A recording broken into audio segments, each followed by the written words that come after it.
So we all know that Neko fishing catches a ton of fish. You got that nail weight in the bottom of the worm, the ring about 2/3 of the way down with the hook. The problem with it though is it can be expensive because those nail weights in that worm can be a little pricey, and every time you lose a worm, you lose the weight. So I'm thinking we actually make our own, and then we pour up and shoot a bunch of worms and we take them fishing. This is the worm nose sinker mold by Do It. Shoots or pours rather a bunch of different sizes. We are going to utilize 2 of them today. I think we're going to do the 1/16, which is the lowest. And then some 1/8 as well, but it goes all the way up to 3/8 if you're fishing in current or super deep water. On the Barlow's website, they actually recommended an alternate use for this as well. Maybe I'm just the one living under a rock, but it never occurred to me. Not only can this be a nail weight in the nose of a worm, which we will definitely do, but you can actually put them on both sides of a stick bait or something similar and have it weight both sides and have it flutter down. I'm going to pour quite a few of both of these. I'll show you a couple. We don't even have to paint these guys because it's just going on the ends of a worm. There's a better look at the lead mold we're using today, model WNS6A. That's how they look. See, they've got the edges on them just like a screw to hold those weights in. 1/16, as I mentioned, all the way up to 3/8. Lead is hot. Here we go. 16th and the 8th. How'd we do? Did not get a full pour on the 16th. That's interesting. Well, let's give it another go. The mold was cold, and the nice thing about it, there's no hook, so just drop it back in there. How about this time? Well, that thing was giving me fits. I failed on it probably 2, 3, 4 times. Didn't show you all those, but finally figured it out. Let me show you what I did. So first off, I'm holding it like this as opposed to like that. That keeps me from squeezing these cavities tighter than I need to. And secondly, I'm getting this first cavity like up in there against the bottom as much as I can. That seems to help quite a bit. All right, let's try it again. There's the 16th and the 8th. All right, let's see how we did. Yes, sir, full pours. And there's the final product. Just cut the sprue off the top, gave the top a light file, and we are good to go. So we are over now to the soft plastic station. 2 worms of choice today. If you caught the pearl flake video not too long ago, you saw me pour this guy quite a bit. I don't know if there's a better Neko worm out there. Maybe there is, but in my mind, this just screams Neko. We'll put that ring right around down there. Of course, the nail weight will go here and it will be bouncing along the bottom, hopefully in a fish's mouth. The other one I already have clamped up. I'll show you this once we shoot it, but there's the 4-inch stick bait. Let's talk colors. So I am going to be going to a location new to me, sort of. So it's a lake that was made out of a river. They just dammed it up and then flooded some timber area. I have fished downstream when it thins back out. Chocolate milk just never really did very well there, to be honest, but I've never fished the main lake upriver, which is where I want to go. It's called North Bend. It's here in West Virginia, and it's flooded timberland. So there's all kinds of standing timber throughout the water. It's a hot spot for kayak fishing. I think there's going to be some other structure as well. So when I thought about what the best way would be to fish that area, in my mind, I'm thinking a Neko would be perfect because I can pitch that thing right up alongside that standing timber and just have it shoot straight down and kind of bounce along the bottom. On the fall, nice and quick would be a reaction bite. Once it gets on the bottom, then the normal finesse technique. If a slower fall is needed, that's where option 2 comes in with those nail weights on the side. So what I'm thinking is 3 different colors to cover all my bases. I want kind of a cool color that has developed. Story behind that one in just a second. We're going to do that one first. It's called Rootbeer Plumb. Second is a spin on June Bug, and then we'll round out the day with a laminate that I'm going to keep secret, kind of a spin-off of a classic. Plastisol is in the microwave warming up. Story time here real quick. So this was a remelt color that a guy picked up. So happens that he is a guide as well as a tournament fisherman. It was in the clearance section on my website. He snagged it, and he has sent me a bunch of pictures catching absolute freaking donkeys on this color. I mean, like 7-pounders, and his clients are too. So I don't normally take custom orders, but when he asked me to make a bunch more, they were all in this 7-inch open pour. I mean, how could I say no? The guy, I mean, how can I say no to him if he's catching 7-pound bass on him? I mean, that'd be like immoral. As usual, 1 cup BaitPlastics 242, the only stuff we use here on the channel. First color, as the name indicates, Rootbeer by Lureworks. I'm gonna go with 13 drops per 1 cup. There you go, kind of a nice light brown that we're used to. I've used this color on the channel before. I've actually used it with a little bit of purple flake, which we're going to use as well today. But watch the magic. We're going to add 5 drops of Plumb dye by Lureworks. All right, you ready? Check this out.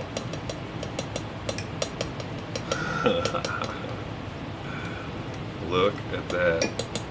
See the purple swirl? Now it's got this red tint to it. Oh my goodness. Is it any wonder that this is catching fish left and right? I've got 035 or 040 would be fine, purple. Just need 1/8 of a teaspoon, not too much, because we're also going to dip in to the diamond pearl on this guy and get a 1/16 of a teaspoon of diamond pearl violet.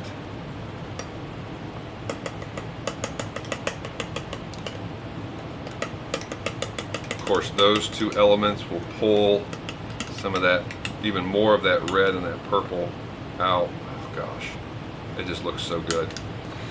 Alright, I warmed it back up. It's sitting right around 320, 325-ish. Should be just right.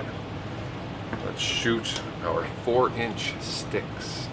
So while our sticks are cooling off, they are right here. I warmed this plastic back up. You can see we've got about a 1/2 cup. I've had those finesse worms on the hot plate the whole time we've been talking. So it's set to about 200 thereabouts just to get them warm. Let's go ahead and pour as many as we can here. I think we can get maybe a dozen.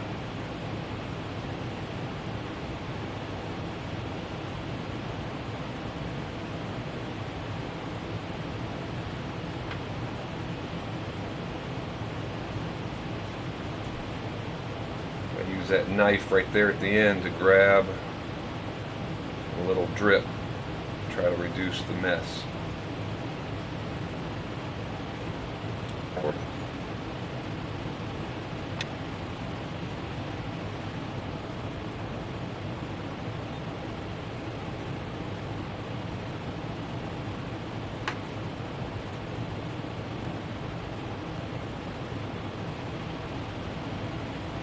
Well, we got 8. I could melt down the sides, you know, get the puck out and all that other good stuff and force 12, but I think 8 is going to be fine. It's getting ahead of myself. I was getting ready to set up for the next color and it dawned on me, we gotta take a look at our sticks. They are cooled off. First time I've seen it as well. Never shot this one before. Let's check it out. Oh yeah. Perfect. As usual, these epic molds, they just shoot so darn well.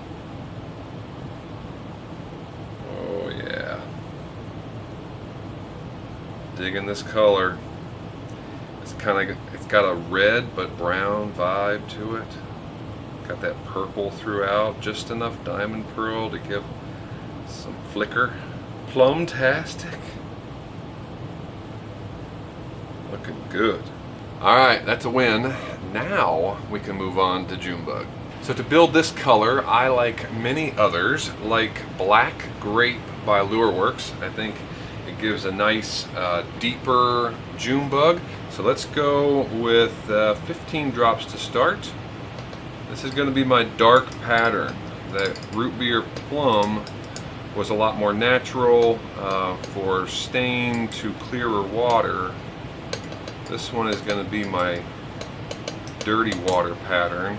So I'm wanting it pretty darn saturated, and that looks like, could go a little bit more. So I'm going to go all the way to 20. Actually 18. Alright, classic Junebug. I've got a 1/4 teaspoon per cup of 035 or 040 green. Likewise, the smaller 015 green, and half of that, 1/8 of a teaspoon. Let's stir that up before we add the diamond pearl, kind of see where we sit. I like the two sizes in this. Yeah, that's looking pretty good. Let's go ahead and add the diamond pearl. So this is gold diamond pearl. Usually I would just add a tiny smidgen of superfine gold flake, but we're going to go with a 1/16 of a teaspoon of gold diamond pearl and see what the heck happens. This gold one does crazy things. Hopefully it doesn't get just lost. Oh no, there it is. Oh yeah. Oh yeah. That's looking nice.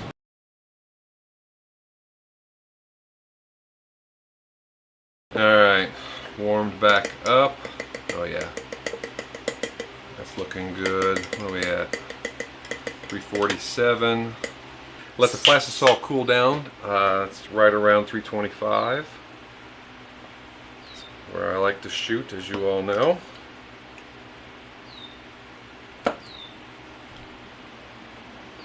Felt like a good one. And just like before, we've got some leftover, so let's pour some 7-inch finesse worms.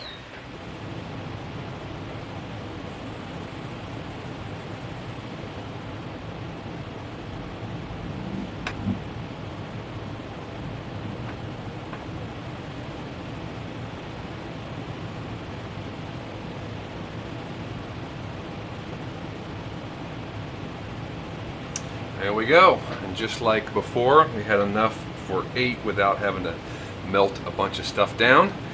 I think our sticks are cooled off. Alrighty.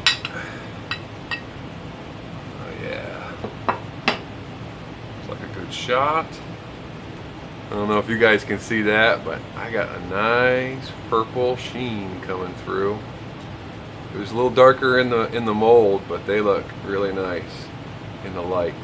So our third color is going to be a laminate. We're going to jump into that one in just a second. But before we do, our first batch of finesse worms has cooled down, so I thought we'd take a look at those first. This is always such a satisfying process, pulling these things out of the mold. Look at that finesse worm. Oh my goodness. Yeah, let me get another one. Well, let's just get them all.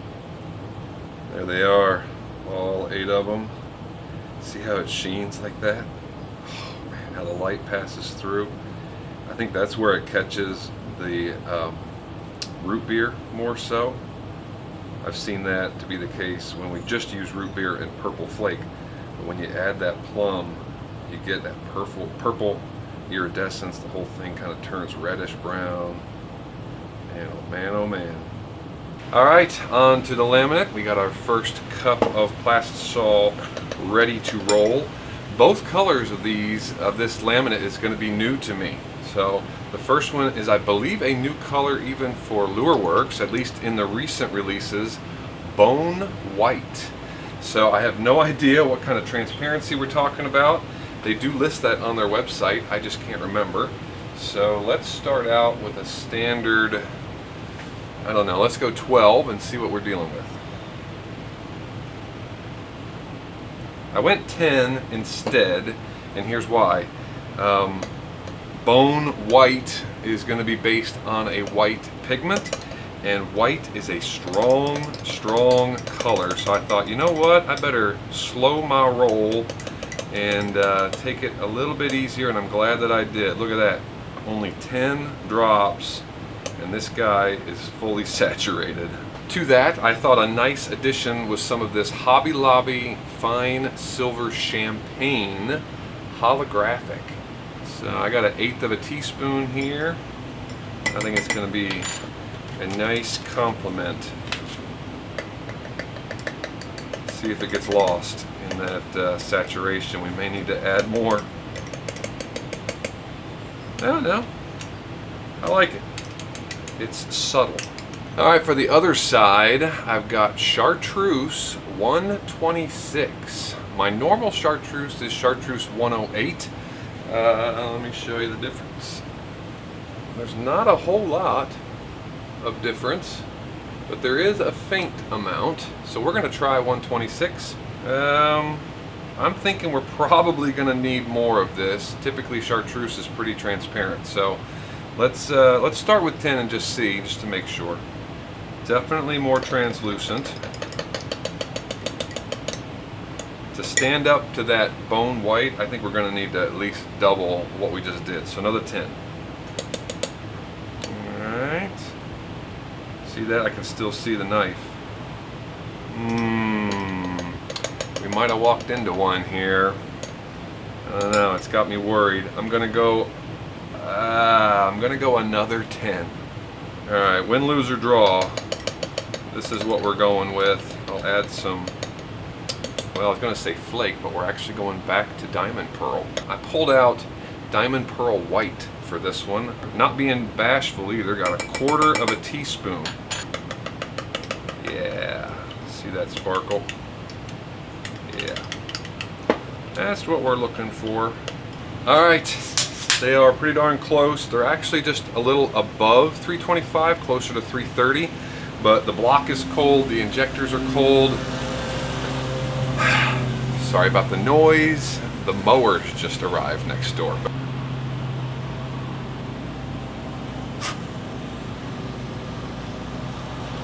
Sucked up some air. Purge these injectors. Felt like a good shot.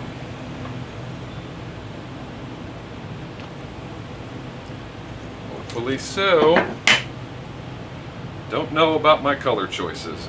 And yes, we are going to laminate our 7-inch finesse worms as well. So my top layer is going to be Chartreuse. That needs to go down first.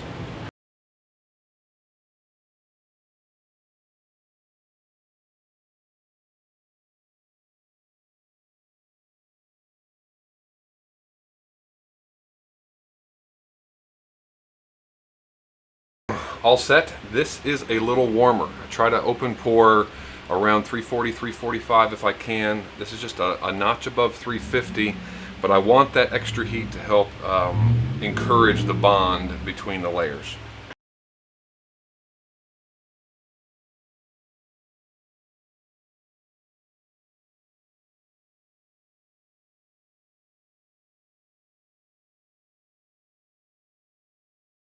There we go. So from here, I'm actually going to leave these on the hot plate to bake and encourage that bond between the two.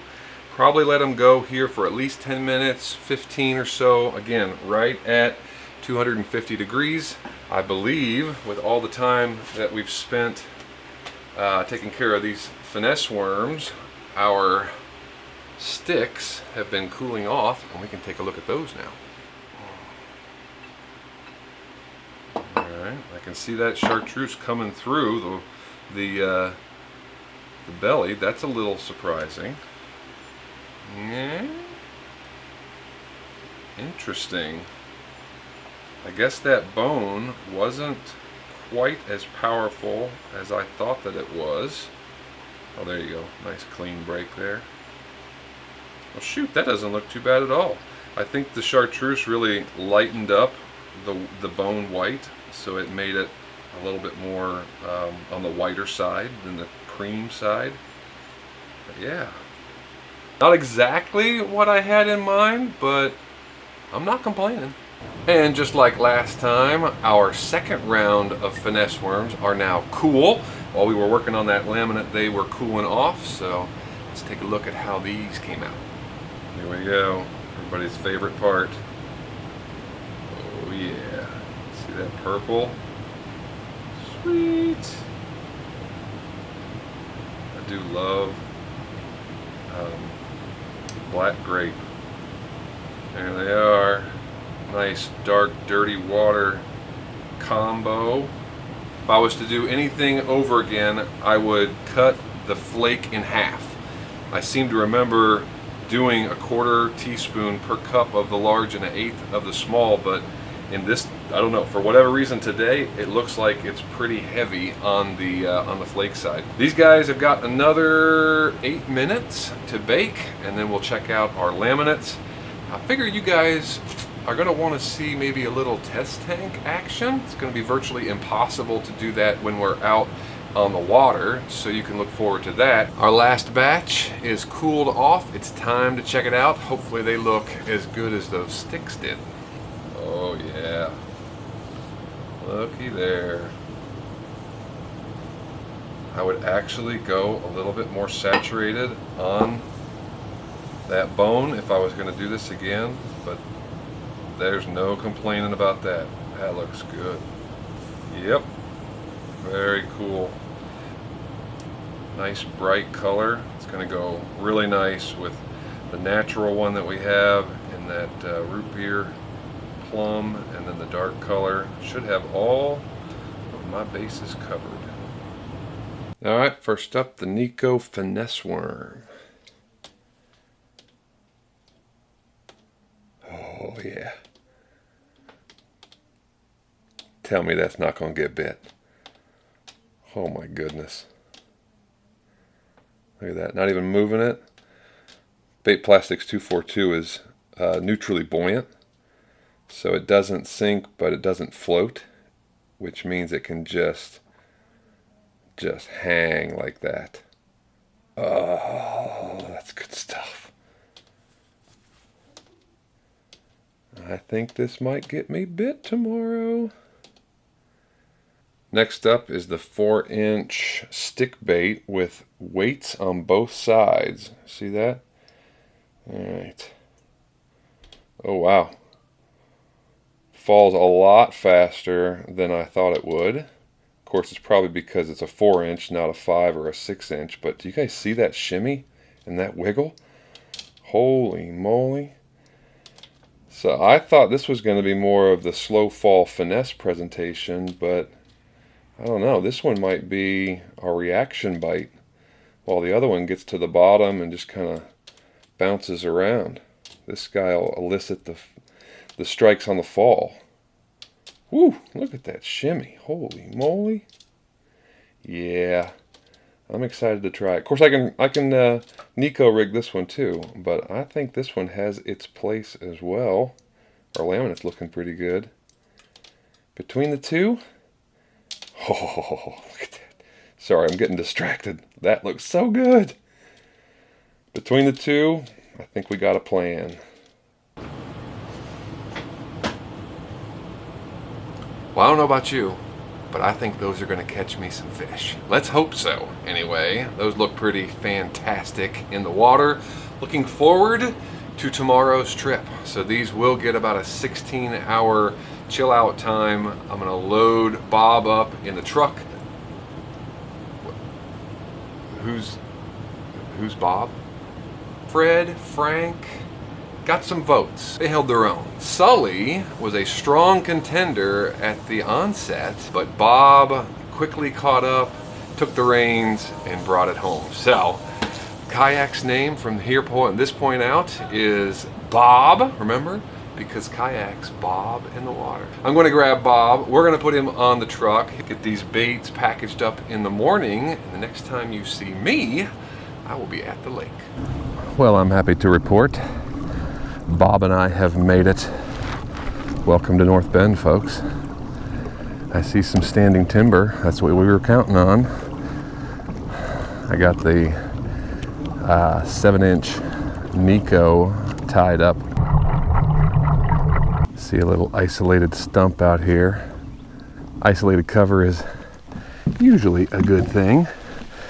Brought the bait caster. We're gonna try it. I got a backup spinning setup as well in case this is overkill. But I just feel like I can be a little bit more accurate with a bait caster.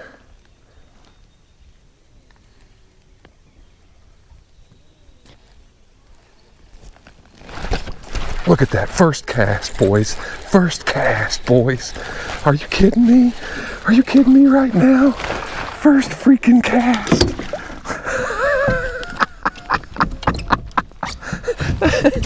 Oh, I couldn't have scripted it any better. I thought, surely not. There's no way. First cast. There it is. She's not huge, but she produced. Thanks, buddy. Whoa. Oh, he got me all wet. That's all right. It's cool. It's cool. Oh, that was awesome. Thank you, Lord. See if we can hit these outside stumps. Backing it up a bit to keep me in position.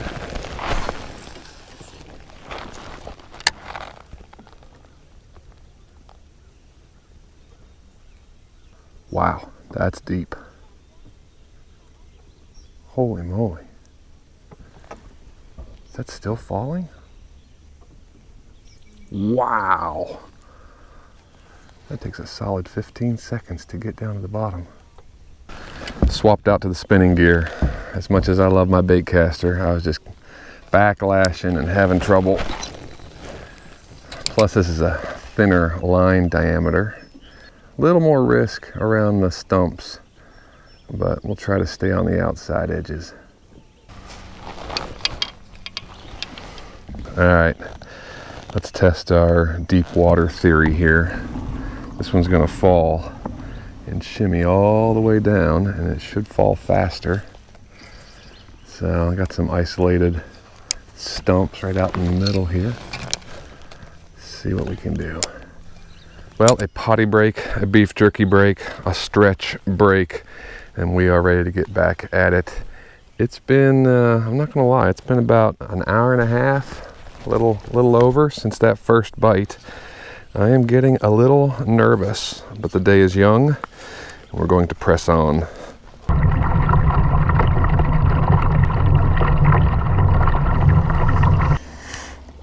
All right, status update. It is, oof, it's been a while, guys. 3 hours since I caught that fish. We are now on the other side of the lake. I'm liking what I'm seeing here with some shade. Maybe this side of the lake is the ticket.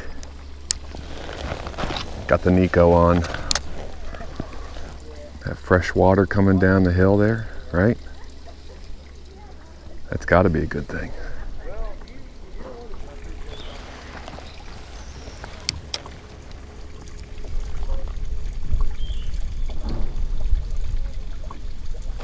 There's one, guys. Yes, there we go. There we go. There we go. Just took finding some shade. All right. All right. Oh, there went my worm. That's what I'm talking about. All right. Top of the mouth, just like you want to see, right out of the roof. Sweetness, not a giant, but we're glad he bit. All right.